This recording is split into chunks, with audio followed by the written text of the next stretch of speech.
రామ్మోహన్ గారు సాంకేతిక కారణాలతో ఇన్నాళ్ల పాటు తీసుకున్న ఆసరా పెన్షన్ ఏదైతే ఉందో 1,72,000 రూపాయలు వెనక్కి కట్టాలని కొత్తగూడెంలో ఒక వృద్ధ మహిళకు నోటీసులు వచ్చాయట. దీనికి సంబంధించి కేటీఆర్ ఇది చాలా అమానుషం అంటూ కూడా ట్వీట్ చేశారు. అసలు ఆసరా పెన్షన్స్ వెనక్కి తీసుకోవడం ఏంటండి? దానికి సంబంధించి ఏదైనా క్లారిటీ ఇస్తారా? అంటే ఆమెకి నోటీసులు అందడం వెనుక ఇంకేదైనా కారణం ఉందా?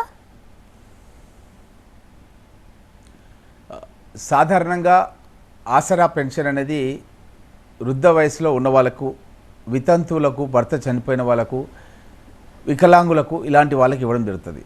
ఎవరైనా తప్పుడు సర్టిఫికెట్లు జతపరిచి ప్రభుత్వాన్ని మోసం చేసి డబ్బులు కనుక డ్రా చేసినట్టు ప్రభుత్వానికి ఏదైనా ఇన్ఫర్మేషన్ కానీ కంప్లైంట్ కానీ వచ్చినప్పుడు అధికారులు చర్యలు తీసుకునే అవకాశం ఎప్పుడైనా ఉంటుంది. ఎందుకు గత ప్రభుత్వం లోపల రైతు బంధు పేరిట లేఅవుట్లకు ఇచ్చారు.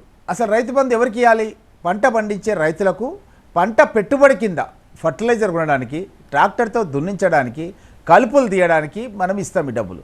అసలు కలుపులే తీయము, పంటనే వేయము, అది లేఅవుట్. అది ఆ లేఅవుట్కు డబ్బులు ఇచ్చారంటే తప్పకుండా మేము భవిష్యత్తు లోపల దాన్ని కూడా విచారణ చేస్తాం.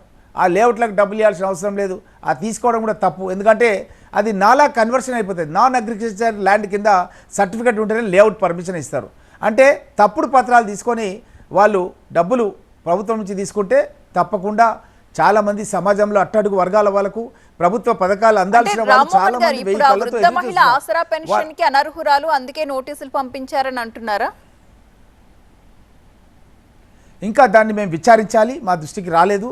ఏ కారణాల మూలంగా ఆ వృద్ధ మహిళకు నోటీసులు ఇచ్చారన్న విషయం తెలియలేదు. ఒకవేళ సాంకేతిక కారణంలో పొరపాటులో కూడా కొన్నిసార్లు వస్తుంటాయి.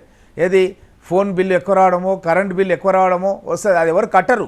అదేదో కంప్యూటర్ మిస్టేకో ఏదో అయి వస్తుంటుంది. వచ్చినప్పుడు దాన్ని మళ్ళీ అధికారులు దాన్ని సర్దుబాటు చేస్తుంటారు. ఎన్నో కోట్ల మందికి వస్తున్నటువంటి బిల్లుల్లో ఎవరికో ఒకరికో ఇద్దరికో వస్తే మీడియాలో మనం చూపిస్తుంటారు. ఈ విధంగా ఇన్ని కోట్ల బిల్లు వచ్చింది, ఇన్ని వచ్చిందని చూపిస్తుంటారు. అవన్నీ కూడా ఎవరు కట్టరు. అది కూడా ఏం కాదు. తర్వాత వాళ్ళు దాన్ని మళ్ళీ వాపస్ తీసుకోవడం అనేది జరుగుతుంటుంది. కాబట్టి దాని గురించి పెద్దగా బాధపడాల్సింది లేదు. ఎవరైనా సరే ప్రభుత్వాన్ని చీట్ చేసే ఉద్దేశంతోన ఏ విధంగా అయితే రైతు సోదరులకు ఇవ్వాల్సినటువంటి ఈ రైతు బంధు పథకాన్ని లేఅవుట్లు చేసిన వాళ్ళకు కూడా ఇవ్వడం, రోడ్లు ఉన్న వాళ్ళకు కూడా ఇవ్వడం, చెరువులలో ఉన్న భూములకు కూడా ఇవ్వడం అనేది దారుణం. అది కాబట్టి అట్లాంటి వారి మీద మాత్రం తప్పకుండా ప్రభుత్వం చాలా ఆలోచన ఉన్నది. ఇప్పుడు కూడా రైతు భరోసా పథకాన్ని గత ప్రభుత్వం ఎకరానికి 5,000 ఇస్తే కాంగ్రెస్ ప్రభుత్వం 7,500 ఇస్తాం. కానీ ఆ 7,500 ఒక 10 ఎకరాల రైతుల లోపల ఇవ్వాలా, లేకపోతే 5 ఎకరాల లోపల ఇవ్వాలా అనేది మేము చర్చ పెట్టినాం. చాలా రైతు సంఘాలను పిలిచి మాట్లాడుతున్నాం. ప్రతి జిల్లాలో కూడా ప్రారంభమవుతుంది. ఆల్రెడీ మంత్రి తుమ్మల చర్చలు జరుపుతూ ఉన్నారు రైతు సంఘాలను పిలిచి. అయితే మీరు అన్నట్లుగా అది కౌలు రైతులకి ఇస్తారా, 5 ఎకరాలు ఉన్న లోపు ఉన్న రైతులకి ఇస్తారా ఏంటి అనే దాని మీద ఏదైనా క్లారిటీ ఇవ్వగలుగుతారా? ఎస్ ప్రతిభ గారు, మేము అన్ని జిల్లాల్లో అంటే ఉమ్మడి జిల్లాలో, పాత జిల్లాలో ఈ యొక్క ఉపసంఘాన్ని రాష్ట్ర ప్రభుత్వం ఏర్పాటు చేసింది. తుమ్మల గారి నాయకత్వంలో పొంగులేటి శ్రీనివాస్ రెడ్డి గారు అందరూ కూడా గ్రామాలకు వెళ్తున్నారు. అక్కడ రైతులతో ముఖాముఖి మాట్లాడి వాళ్ళ దగ్గర నుంచి ఇన్ఫర్మేషన్ తీసుకుంటున్నారు. అన్ని జిల్లాలు తిరుగుతున్నారు. ఇంకా కొన్ని జిల్లాలు తిరిగారు. ఇంకా తిరగాల్సిన జిల్లాలు ఉన్నాయి. కొన్ని ప్రాంతాల్లో రైతులు చెప్తున్నారు 10 ఎకరాల లోపల ఉన్న రైతులకు ఇవ్వాలని చెప్పి. ఇంకా కొన్ని ప్రాంతాల్లో 5 ఎకరాలకు ఇస్తే సరిపోతుందని చెప్తున్నారు.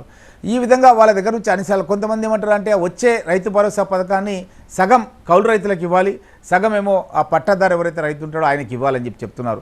సో ఇవన్నిటి కూడా సమాచారాన్ని సేకరించి అసెంబ్లీలో ప్రతిపక్షాలు కూడా చర్చించే విధంగా ఆ సమాచారాన్ని పెట్టి ప్రభుత్వం ఒక మంచి నిర్ణయాన్ని తీసుకుంటుందని చెప్పి మేము భావిస్తున్నాం.